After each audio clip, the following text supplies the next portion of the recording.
Hi, Granny here. Today I wanted to chat about Scott Peterson. No, not that Scott Peterson. Not the one that's already in jail. Not not the Scott who unalived his wife Lacey Peterson. Okay, not that one. This Scott Peterson is the Uvalde resource officer who worked at the school when the mass shooting took place. They are accusing Scott of not going into the school to confront the shooter. Okay. Um, I had an opportunity to watch a video that I think is extremely important, especially if for some reason this trial, because he's charged with failing to go in and do his job, I guess, basically. um, but I think it's really important if that trial is not televised to hear what his lawyer has to say. And this is pretty awesome. So we're going to get to that in just a second. Um,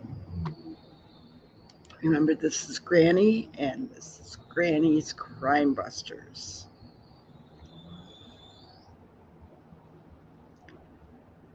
All right.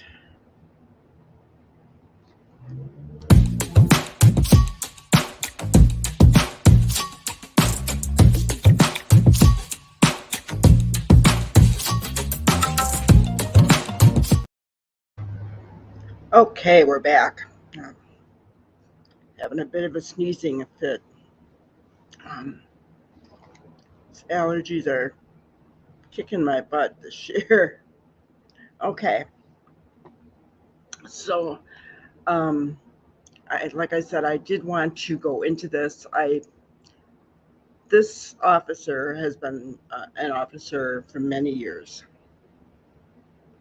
They're saying they're accusing him that he went and hid. Um, so um, we're gonna we're gonna watch this video. I may break it up a little bit. Um, just let you know my thoughts in between each each point that's brought up. Um, but like I said, I think it's really, really important to because it's hearing the other side. I mean, think about this. So if we had children, right, in that school, we would want to know the police officers were there to run in. Would we not? I mean, uh, I myself would want to know that someone was running in to save my children's lives. Um, because if I was there, I would be right. You know, um, I would do it for other children too. So that is, you know, if we just take this at face value and say, well, he went and hid, he didn't do anything, that would make me angry if I was a parent, right? But as we know, there are always two sides to every story. There really are. And so let's listen to this side. It may not change your mind, you know, um, and that's okay if it doesn't, you know. There'll be more information coming out for both sides, I'm sure. But I like to listen to both and see what happens, to make an informed decision rather than just going with my gut. So let's go ahead. I'm going to share my screen.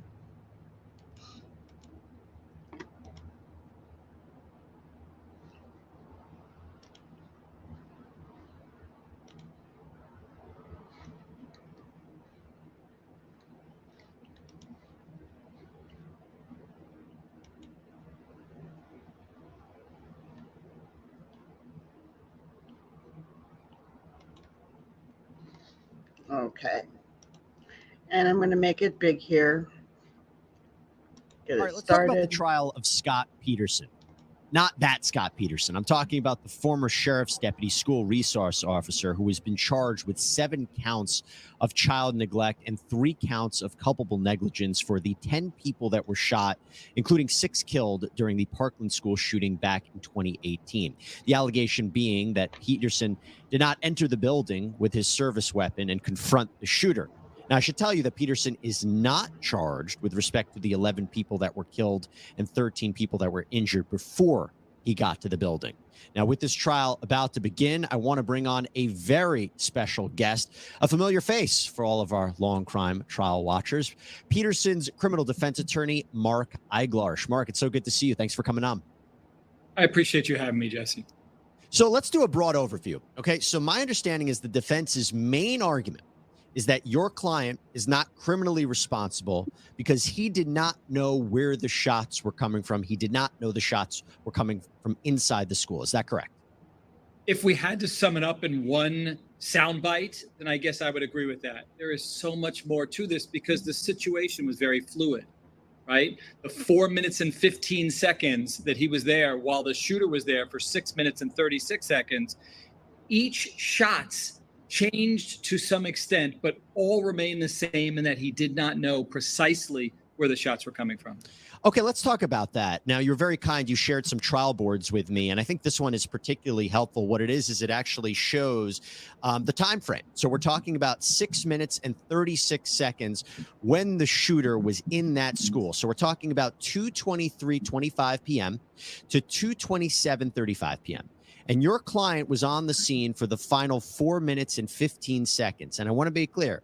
You're saying during that entire time, he thought the shots were outside? I will answer it this way.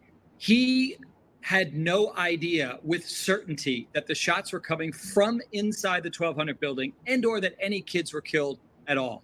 And it's important to note, people say, well, he was there for so long. Again, his only opportunity to kill the killer was 4 minutes and 15 seconds. So the clock starts to run the minute he hears the first shots when he arrives on scene. He had a 32-year career where he was an exemplary officer. He's the father of 4 children, 2 who served in the military. He won numerous awards, Deputy of the Year, School Resource Officer of the Year. And we're talking as recent as 2016 was the last award he received. So just 2 years before this atrocious massacre that took the lives of so many, he was decorated. So all of a sudden they're claiming he became some coward, some criminal. I say absolutely not, Jesse. Why did he think the shots weren't coming from the school, inside the school, or wasn't sure they're coming from inside the school? Because I would imagine a counter argument could be, well, why didn't he just open the door, gun drawn, and listen to what's going on? Got it. There's a reason why we're asking the judge to bring the jurors to the scene. It wasn't until I got there that I literally said out loud, are you kidding me? I told the prosecutor, I go, get over here. Like almost like he was keeping this from me. The building is nothing like you can imagine. It is 73 yards long from one end to the other. We're talking about 3/4 of a football field, and it's very high. You can't imagine how big it is. My client was investigating a firecracker complaint on the east side of the building. So he starts to approach the door. He never got to the door. He never opened the door because, boom, shots were fired on the entire other side of the building at 2:23:25, my client hears the loudest boom. And the reason why he thought it was coming from outside, along with 20 some odd other people that we will have testify who also thought it was coming from outside, is because the door was opened on the west side of the building where the shots were coming from. The shooter was aiming his gun in a westerly direction, and Aaron Feist, the coach, was on the other side of the door. So the door's open, the shots are going out. It sounded like it was coming from outside. Every single witness, even the most right-wing state witnesses, say it was very reasonable for my client to believe from hearing those initial shots that they were coming from outside and not from inside the building. So taking that as true, I guess a counter argument would be, well, how come he didn't get closer to where he thought the shots were? You know, there's a video, there's surveillance video of your client on the outside of the building. And people have criticized your client because it appears that he's just standing there or pacing back and forth. And I guess the argument would be, why didn't he try to go closer to where the shots were and make any kind of movement? Because there'd be a difference if he was behind, let's say, a car or behind some sort of structure, taking fire, looking out. He was just standing there. Right. Okay. So great question. I thought that too. As a citizen in South Florida, where I initially thought, my goodness, what a coward. I don't even want to meet with the guy. All right, fine. He wants me to represent him. I'll meet with him reluctantly. And then he showed me the evidence. Okay. And I don't know that we're ever going to accomplish in 20, 30 minutes the totality of what is the evidence. My opening statement will probably be an hour and a half, 2 hours. Okay. But I will try to break it down in sound bites. Okay. At some point, he got as close as he could to where he thought the sounds were coming from. He announces on his police radio immediately, shots fired, 1200 building. Now he says that because that's the general area from where he's hearing the shots. He doesn't know, as again, 20 some odd other people that will be testifying. If you start running to the right, you have no idea. You run to the left, you have no idea. You start running forward, you don't know. Could the shots be coming from the top of the building, the east side of the building, the west side of the building, the 1300 building, the parking lot? If you saw it on the map, you'd see literally everything was in play. So what he did was what his training told him to do. You eagerly await for more information. If you don't know where to go, you're waiting. And guess what? People are saying he knew because they would have told him over the radio. No, all those calls that the children made from inside the building on their cell phones went to Coral Springs Police Department and not the Broward Sheriff's Office. My clients with the Broward Sheriff's Office. So all those calls, and this is undisputed, went to Coral Springs Police Department. Nobody hatched the radios. No one ever told my client in real time, hey, listen, go into the 1200 building. The guy's on the second floor or the third floor. So to answer your question, no, he didn't know. And by the way, I'll add this. The scene becomes fluid. At some point, my client believes, almost right away, because the Las Vegas shooting took place just a few months before, if I don't know where the shots are coming from, I may be the target of those shots. He's thinking almost right away, and he told the investigators this right after the shooting, he thought potentially he's dealing with sniper fire. And the next round of shots are literally whizzing over his head. So you don't stand out and go, okay, all right, except you're on a cheesy TV drama involving cops. That's when you stand up with no vest, no helmet, no nothing, a little gun. No, you take a tactical position of cover and you wait for these bullets to stop whizzing over your head, and or you know it's safe to come out. It was never safe for him to come out. Just wow, guys, it's a quick point. So he had said that the shooter was shooting in westerly fashion, and the shots were literally going out the door. So they were whizzing over his head. That's incredible. Incredible. Just to follow up on that, he doesn't appear to crouch, though. He's standing. You'll see that there's a pole that blocks what he's doing. Yeah, all witnesses say that he was in a position of cover with his gun and he was looking. What you see is him going forward. And I asked him about that. I go, yeah, it looks like he said, Mark, the radios are so bad in that building, and everybody will say how bad the radios are, even before the shooting, that you get no reception inside the school. He was forced to leave his position of cover, take a few steps so that he can get any reception and or be able to have his messages received. And I sent you a certain transcript of what he was saying in real time, and boy, was he getting information out. That's exactly what I want to go to. So you sent this trial board of the transmissions. I'd like to go through them with you if we can. So, and just so we're clear, these are only his transmissions. Yes. Very telling also are the transmissions that were made of other officers, like when the shooter's in the building, Deputy Kratz yells, shots fired from the football field.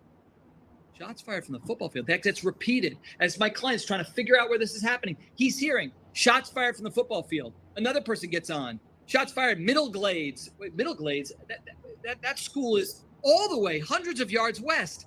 It was impossible to discern precisely where the shots were coming from. By the way, before we get to the transmissions, just to be clear about this as well, is your client the only one who's been criminally charged for not doing something? Yes.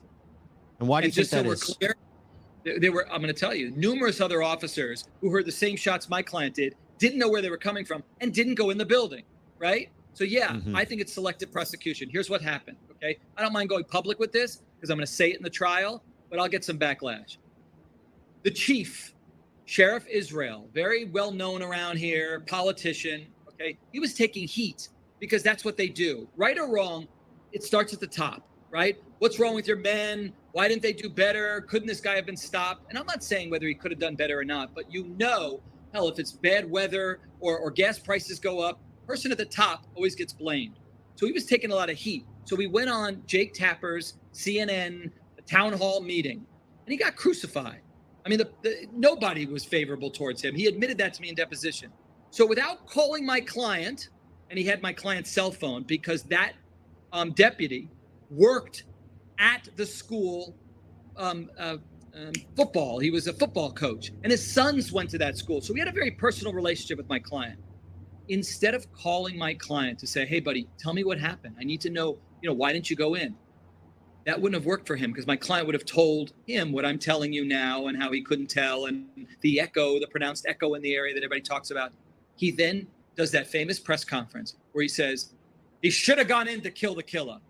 And I remember hearing that myself as a citizen. I'm going, wait, so he knew where the shots were coming from based upon that? He knew kids were being harmed and he just chose to cower in the corner and do nothing? That was the narrative that he tried to sell us because that gets all the heat off of him. He ultimately then was suspended and fired, and they came after him. Eventually, the governor got him. But once everybody hears that, oh my God, it's a political firestorm. The governor then has the Florida Department of Law Enforcement investigate my client. And it wasn't to find a neutral finding. It was, you better take that guy down. The victims' families, they were outraged, as they should be, that a guy did nothing.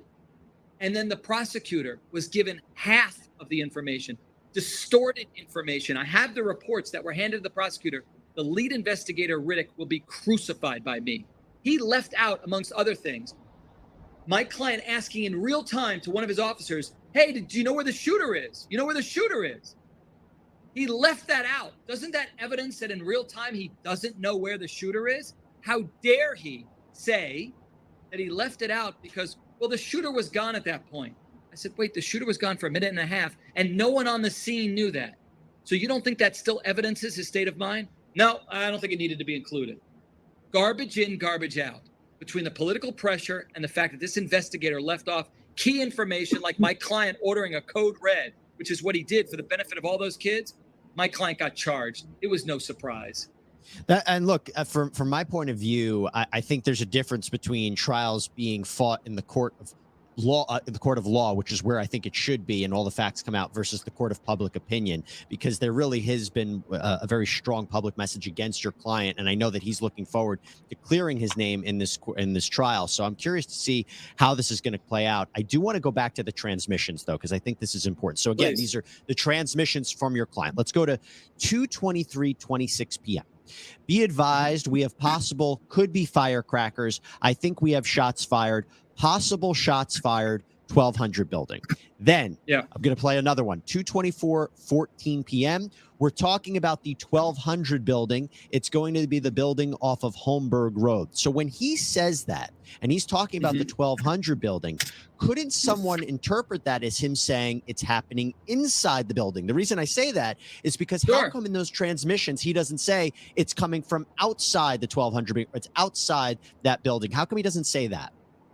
All valid points. I think if I'm being intellectually honest with you, I say, when he says 1200 building, boy, that could be interpreted. One way someone could interpret it as he's now somehow giving intelligence as to where the shots are specifically coming from. But that's just not the truth.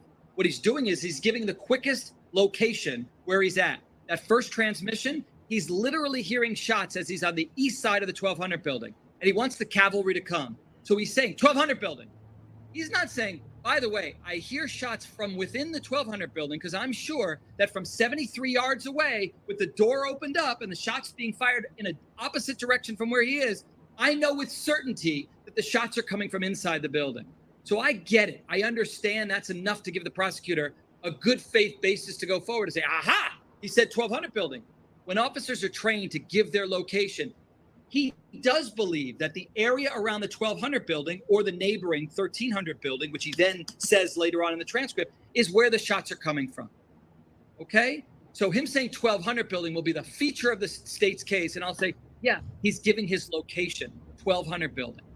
And I think a text message, not a text, excuse me, a transmission that might be helpful to that is at 225:18, where he says, we're looking at the 1200 building. It's going to be the 300 building, going to be off Holmberg Road, the senior lot. Is that, when he says the senior lot, is that him saying, I think the shots are coming from the parking lot? No. I'd love to take that interpretation. No, to be honest with you, no. Hey, I was trying to help the case. That's the way that I looked at it.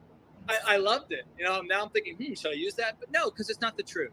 He's just trying to narrow down for everybody to find the location of where he's at, where the scene is at. Nobody knows that school, so he's trying to give it a description. But keep going with these transcriptions, because you're going to then see a lot that supports my client's belief that he is facing potential sniper fire, because he's locking the school down for that reason.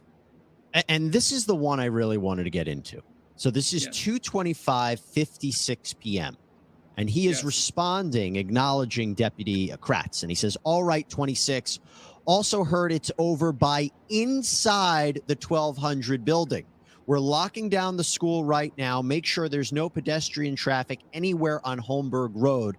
Is it at that point he knew that the shots were coming from inside? Because didn't the shooters still remain in the building for another 2 minutes? Yeah, the answer is no. You read that. It's, we would then play the statement. He didn't say by inside the 1200 building. He didn't say it that way, Jess. I'm just highlighting that word, the fact that he said inside. It's not lost on me that word appearing there could be something and will be something the state highlights. But what he's saying is by inside, meaning he's struggling. One of the possibilities is he believes that shots may be coming from the 1200 building, meaning he could be under sniper fire at that point from somebody shooting out of the 1200 building, which he was, because at that point, the guy's shooting bullets over his head. He had just done that. So my client believes by inside. He doesn't know if it's inside, by. He's still trying to figure it out. But here's the key, the second part of that statement, okay, where he says that we're locking down the school right now. Make sure there's no pedestrian traffic anywhere on Holmberg Road. So now we've got two scenarios, and you'll see throughout this transcript, he's locking down the school and people from coming in. This was the time that parents were coming to pick up their kids. He didn't want a flood of people on the scene. Why? Because he's thinking they're going to get killed with these bullets, okay? If he thought, as the state's alleging, that shots were coming from inside the 1200 building, he says, guys, get over here now. Get in. Let's go. He doesn't lock down the building. In fact, he further states in another minute or so, stay at least 500 feet away from not just the 1200 building, but also the 1300 building, the neighboring building, because he fears that sniper fire could be coming from anywhere. And he wants to make sure that nobody comes onto the campus. So you've got two options, Jesse, if you're the jury. Either he is some evil SOB who wanted children to die and keep cops away from helping those kids, which nobody's going to say, or he reasonably believed that he was potentially facing sniper fire and wanted everyone to stay off the campus. Well, is this prosecution arguing that he's evil or that he was scared? Well, I haven't heard the prosecution's argument yet. And maybe it was scared. I don't know. I hope they say scared, because in the worst case scenario, you're talking about a cop who's human and froze, but that's not what happened. Let me ask you one question. I'm talking about that transmission. I wanted to ask why, and correct me, because I'm sure this is going to come into evidence, couldn't an argument be made, well, if he thought the shots, he didn't know where they were, but maybe thought they were coming from outside, why not enter the school? And is that a tactical advantage, because you're no longer outside? You're now in the school and you might be able to see out what's happening. You tell me if that's going to come into evidence during the course of this case. Probably, anything is hindsight is 2020, but in real time, okay, and you'll hear from 20 something other witnesses, equally plausible are about 20 to 30 other scenarios of where the shooter or shooters might have been. When you think you're under sniper fire, you don't just get up and guess it's going to be in the building. There's a 13, you start maybe in the 1300 building or run to the football field. There, he was told shots fired by the football field. So he wished when he heard that, gets up and he just runs to the football field. People would say, oh, well, why'd you go there? In other words, he's waiting to be the most tactically serviceable by waiting for some type of real-time intelligence that never came on his radio. He's just waiting. Somebody tell me where to go. So, yeah, hindsight's funny. And by the way, let me just add, I got to add. That building, it took a SWAT team. Let's go with your theory. A SWAT team, 30 minutes to clear. And there's a SWAT team of 12 people, armed, tactical gear, to clear the first floor, to then clear the second floor, to then get to the third floor. He supposedly would have had to have gone in there and within 4 minutes and 15 seconds, cleared the first floor, cleared the second floor to get to the third floor. The theory is, well, maybe he would have heard the shots on the third floor. Do you know that not a single kid on the third floor heard the shots from the second or first floor? I can't explain it, but the video shows them calmly walking into the third floor when the fire alarm goes off, and they're all calm. And then Cruz appears on the third floor, bah, bah, bah, bah, and then the kids go crazy. So there's no way he would have heard the shots. If he went in on the first floor, he would have heard the shots. He would have to clear every classroom. It would not have made a difference. You make it. Okay, so very interesting. It's a long video, but what are your thoughts, guys? What do you think? I mean, I think his lawyer has some good points. Gives a reason. Sounds like communication was pretty horrible, not very good. When they said that bullets were whizzing over his head, I can understand why he thought that it was a sniper, right? I'm thinking the same thing. Well, just to a degree. I guess I don't know. You guys can tell me I'm not very adept with guns, but if I'm always thinking of sniper fire as like 1-2 shots, something like that. Whereas AR-15s,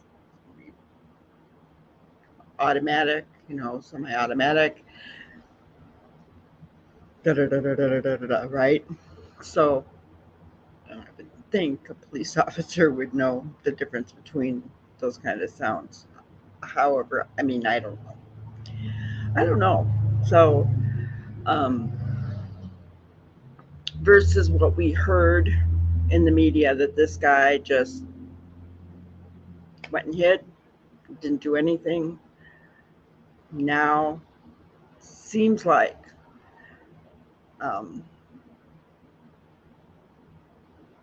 things make a little more sense, what his logic was behind why he did what he did.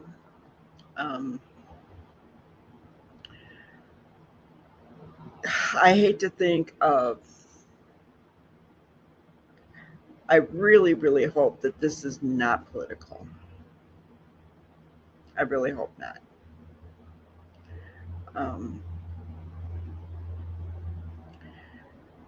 When you're talking about the lives that were lost here, there is no place for political garbage.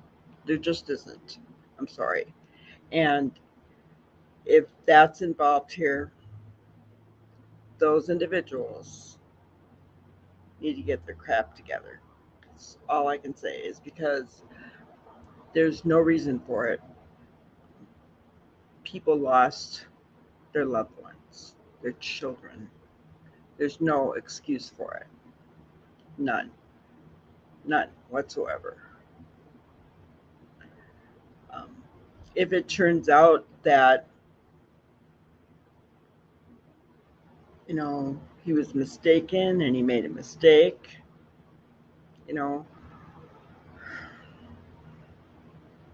would be very sad. Um, I would really hate to think that he did just hide. I really would, but um, you know, either way, he's innocent until proven guilty in a court of law, and um, we've got, I guess, a little bit different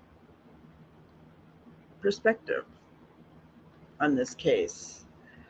It's kind of a shame that his name is Scot Peterson, right? um, but I I feel for the guy having to go through court, having to um, explain his actions for that day. I guess that's all part of being in law enforcement. You have to be held accountable. I guess that's with anything in life, right? You're held accountable, but um, it's going to be interesting to see what happens in this trial, I think. And I want to know your guys' opinions. Tell me what do you think? Do you think he's guilty? Or has this video just kind of given you a different perspective? It's given me a different perspective, honestly.